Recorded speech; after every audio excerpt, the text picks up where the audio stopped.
Well, it's almost like a hiring decision sometimes, right? So there's always the thing where, oh, they looked great on paper, right? But you get them you get them in the room, or you actually put them in the chair to do the job, and you're like, oh dear God, this is not what I expected, right? That happens a lot. So it's refreshing to hear, especially from tech companies and tech platforms, that relationships are a priority. Load boards in the past, and I think presently as well, they've kind of been blamed, rightly or wrongly, for the commoditization, the transaction based environment that we find ourselves in freight. And I think there's some truth to that, sure.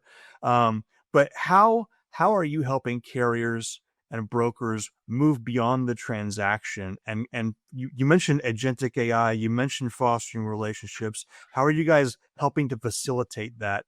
Yeah, it's a great question, and that has been like the evolution of load boards, and that they clearly serve a purpose in the industry. And a lot of people are negative on load boards. A lot of people are negative on brokers, and that perception has changed so much over 10 to 15 years because brokers have actually taken ownership of and owned their responsibility in the equation versus just trying to back away when something goes wrong, right?